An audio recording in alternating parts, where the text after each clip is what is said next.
'cause I don't give a fuck what you say. Yeah, I'ma do shit my way, so you can go kick rocks. Miguel Ángel Pérez, bienvenido. ¿Qué tal estás, Carlos? Pues yo creo que mejor que Leire Díez y mejor que Dolcet y mejor que alguno de estos. Miguel Ángel, vamos a intentar explicar lo que acaba de ocurrir, porque claro, le han tocado las narices al fiscal Estampa. Parece que la gente se empieza a cansar, les piden información que no sabes si es te lo pido o te chantajeo, les ponen una tesitura tremenda y la gente está decidiendo colaborar en la instrucción judicial. Resulta que se ha entregado una grabación que pondría en serios aprietos ya no solamente a Santos Cerdán o a Leire Díaz, es que pone en serios aprietos a un tal Pedro Sánchez, ¿no? Sí, efectivamente, Carlos, digamos que ya está reventando el caso de las cloacas del PSOE, el caso Leire Díez en los tribunales. El juzgado de instrucción número 9 de Arturo Zamarriego pues ya ha solicitado al fiscal Estampa que aporte una grabación cuya transcripción, cuyo contenido pues redactó el propio fiscal Ignacio Estampa en una denuncia interna en la Fiscalía, pues hemos desvelado en Libertad Digital. Y efectivamente lo que cuenta Estampa es cómo se reunió en el mes de mayo. Inicialmente contactaron con él a través de un intermediario, le dijeron pues que querían ponerse en contacto un representante del gobierno para pedirle disculpas por su salida accidentada de la Fiscalía Anticorrupción. Y cuando él pensaba que se iba a reunir pues con Javier Pérez Dolcet, empresario, miembro de las cloacas, y con nada más y nada menos que el que fuera número 2 de Pedro Sánchez en el PSOE y secretario de organización, Santos Cerdán, pues apareció en lugar de Santos Cerdán Leire Díez. Estuvieron reunidos durante horas y según ese escrito que hemos desvelado en Libertad Digital, pues acabó salpicando esta historia pues nada más y nada menos que al presidente del gobierno, Pedro Sánchez, al ministro de Justicia, Félix Bolaños, y al fiscal general del Estado, Álvaro García Ortiz. Por supuesto también pues al propio Santos Cerdán, pero era algo ya que dábamos Sí, eso todos estaba por ya hecho. descontado. ¿Cómo implica cada uno de ellos? Vamos a explicarlo. Sí, en el caso bueno, lo primero que hay que decir es que a él lo que le transmitieron es que Santos Cerdán iba en nombre del gobierno, ¿vale? Eso por delante, que yo creo que ya es una buena carta de presentación.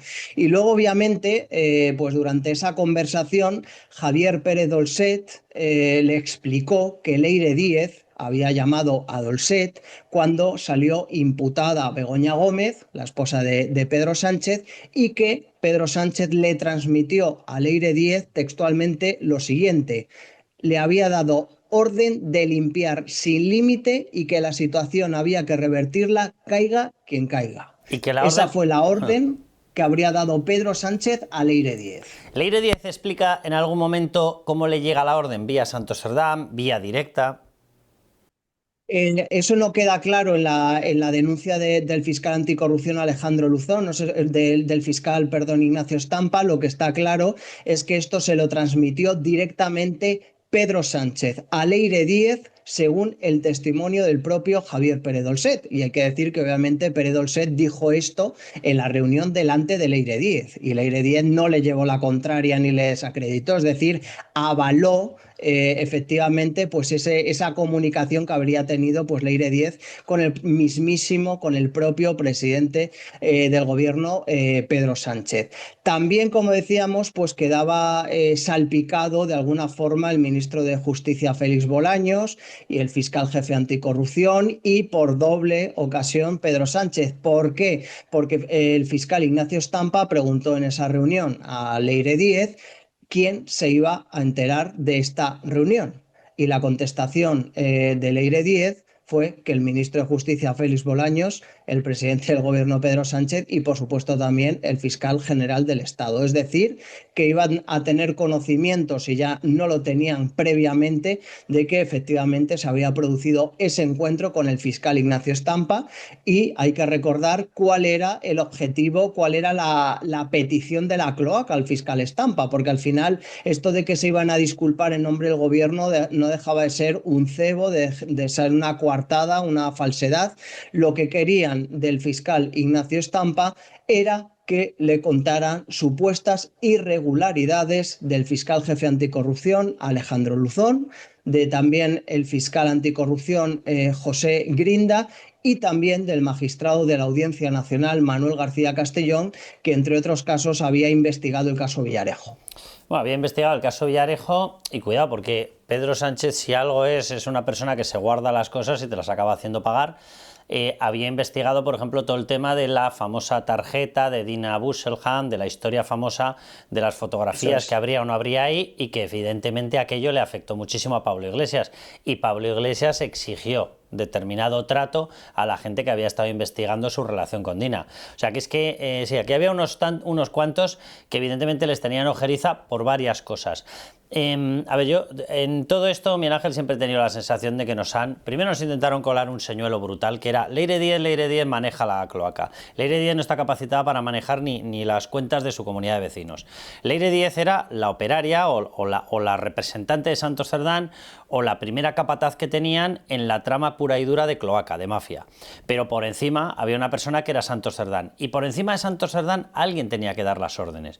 Y es obvio que tenía que ser Pedro Sánchez. Nos lo ha declarado ya Joaquín Parra. Lo declara ahora Estampa. Lo declaró en una conversación que mantuvo con el diario El Mundo, creo recordar, Pere Dolcet. Es decir, ya son 3 testimonios señalando a Pedro Sánchez.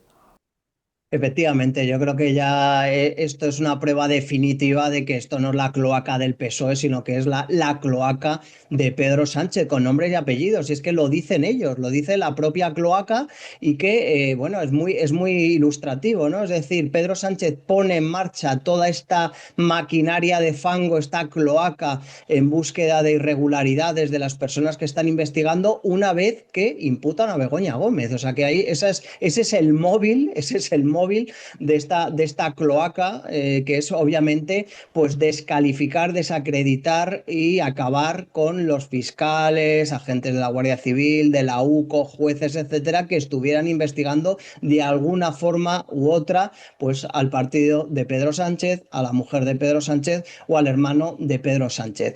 Pero hay que decir, Carlos, que en este caso de Leire Díez, en este caso de las cloacas que se investigan en el juzgado de instrucción número 9, está aportada una segunda denuncia de otro fiscal, que en este caso es la denuncia del fiscal anticorrupción José Grinda, con el cual también se pusieron en contacto, por cierto, a través de un periodista catalán, amigo de Grinda, que le enseñó un papelito, y en el papelito básicamente lo que le decían, que el propio periodista reconoció que iba en nombre de Leire Díez, él estaba enviado en nombre de Leire Díez, pues básicamente lo que le decían es que por favor necesitaban los secretos, las actuaciones delictivas del fiscal jefe anticorrupción Alejandro Luzón, y que tenían que archivar o intentar o pedir el archivo de una serie de causas de corrupción relacionadas con Cataluña que llevaba el propio fiscal Grinda, como el caso 3%.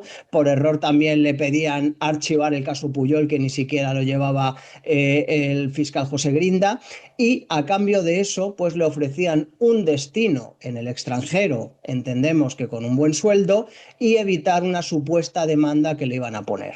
Y esa fue también el intento, pues digamos, de chantaje que le hicieron al fiscal José Grinda. Grinda obviamente pues se lo comunicó al fiscal jefe anticorrupción Alejandro Luzón, y esta denuncia ya se ha unido a la de Estampa y también está siendo investigada en el juzgado de instrucción número 9 de Madrid, y por tanto tanto Estampa como Grinda tienen que ir a declarar como testigos el próximo 5 de noviembre. ¿Grinda ha aportado el papel? Grinda efectivamente presentó un escrito como Estampa, donde explicaba a nivel interno qué es lo que le había dicho este periodista amigo suyo, pero dejaba claro que el periodista le dejó leer el papel, pero no se lo dio. Y él, pues lo que recordaba de esa lectura del papel, claro, él obviamente pues debió alucinar, entendemos, cuando vio ese mensaje, y cuando le preguntó, ¿pero esto en nombre de quién? ¿No? Y le dijo, Leire, le confesó este periodista catalán, que hizo de intermediario de la cloaca de Pedro Sánchez. Sí, que hizo cualquier función menos la periodística, sí. Sí, de hecho, creo recordar que este periodista que se llama Pérez Rusiñol está imputado también en la causa, porque obviamente al final pues, fue el enviado, ¿no? de Leire Díez, con lo cual pues, se abren unos frentes muy importantes para Pedro Sánchez, porque esto ya no es que se ha presentado una denuncia, etcétera, no, no, esto ya está judicializado, ya están citados tanto Pere Dolcet como Leire Díez y por supuesto ratificarán su denuncia en sede judicial pues tanto Estampa como Grinda. Es que yo lo que espero es que soliciten la apertura de los archivos que nosotros publicamos, una serie de pantallazos, accedimos hasta donde pudimos, pero en ese drive, es decir, en esa especie de ordenador central donde tenían almacenados distintos archivos de personas a las que se estaban haciendo seguimientos, planes para presentarles denuncias falsas, coacciones y demás, ahí aparecían una serie de carpetitas, aparecía una carpetita, por ejemplo, del fiscal jefe anticorrupción de Alejandro Luzón, aparecía una carpetita de Grinda, aparecían carpetitas de periodistas y de medios de comunicación, aparecía una carpetita del juez Peinado. Yo lo que espero es que soliciten la entrada en esos ordenadores y la apertura de cada uno de esos archivos, porque lo que tú estás diciendo, vamos a ver, pensar que esto lo había organizado Leire Díez no es ciencia ficción, vamos a ver, es estar mal de la cabeza. O sea, esto tenía un patrón que era defender al soldado Sánchez, sí o sí. Por tanto, en algún momento, y tirando de recursos, porque si está Santos Cerdán, secretario de organización, estaremos de acuerdo en que eran recursos del partido, tirando de recursos del partido y defendiendo a Pedro Sánchez, ¿quién pudo dar la orden? Pues el máximo responsable del partido. Yo espero que lleguen hasta esa prueba y abran esos archivos, porque yo, de algunos de los que conseguimos abrir, de veras que te quedabas a cuadros. O sea, no era ninguna organización chapucera. O sea, eran planes de acoso y derribo profesional para hundir a gente muy potente, a gente que estaba cumpliendo con su función de hacer cumplir la justicia.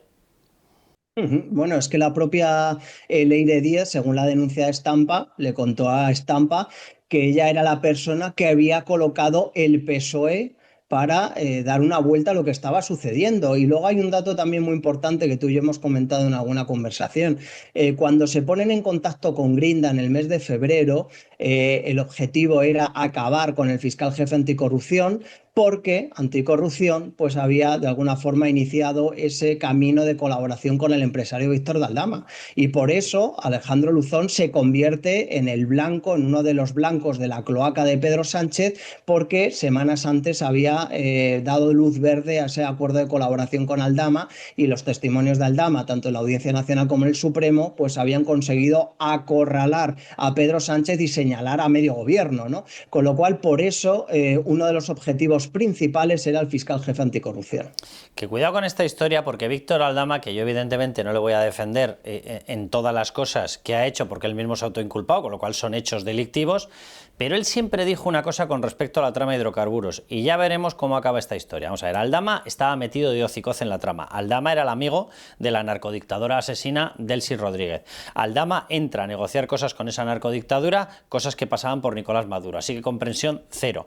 Pero él siempre dijo que la celeridad en meterle en prisión por la trama de hidrocarburos fue para tenerle controlado y que no pudiera hablar del resto. A ver, esta afirmación, que es suya, no inhabilita para nada todo el resto de las cosas que yo he dicho y todo el resto de las cosas que él ha hecho, pero podría ser cierta, y efectivamente en medio de eso apareció Alejandro Luzón a decir, no, que salga de prisión, que salga de Soto del Real porque va a colaborar con nosotros. Y efectivamente, como tú estabas destacando, que es importantísimo ese momento, a partir de ahí se lanza una batería de ataques contra Alejandro Luzón, de los mismos procedentes, de los mismos que aseguraban que Víctor de Aldama era el pequeño Nicolás.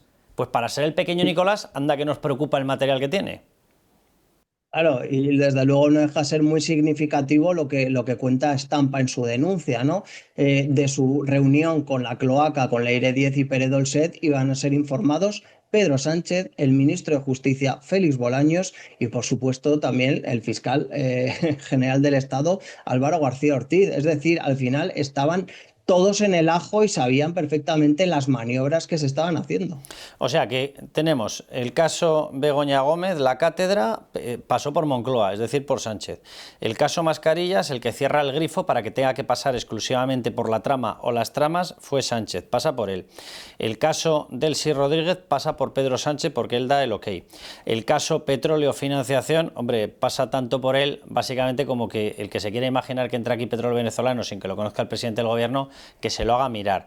El caso utilización de los cupos de petróleo de 250 millones resulta que era para hacerle a él personalmente presidente de la Internacional Socialista. O sea, podemos seguir así. El caso Cloaca resulta que pasa ya por él porque lo señalan ya 3 fuentes. O sea, ¿hay alguien que sigue teniendo dudas de por dónde pasa todo? ¿Que es por él, por el número 1?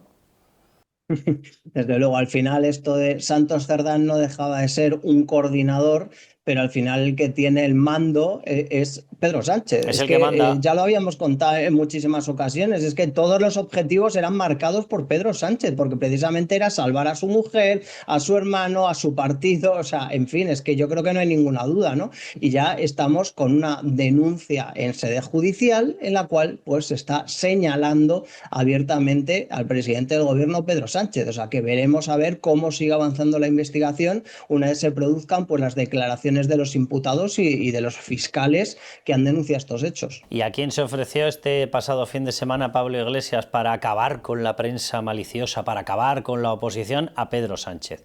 Aquí, al señor de los insomnios. Bueno, Miguel Ángel, que seguiremos muy atentos, pero vamos, si esto se va animando y va todo ya a toda velocidad, todo en la misma dirección, todo en la dirección Moncloa. Exactamente, todos los caminos llegan a Moncloa, Carlos. Sí, sí. A ver si conseguimos que todos los caminos dejen de llegar a Sánchez. Un abrazo fuerte, Miguel Ángel. Un abrazo fuerte, Carlos. I don't give a fuck what you say. Yeah, I'ma do shit my way.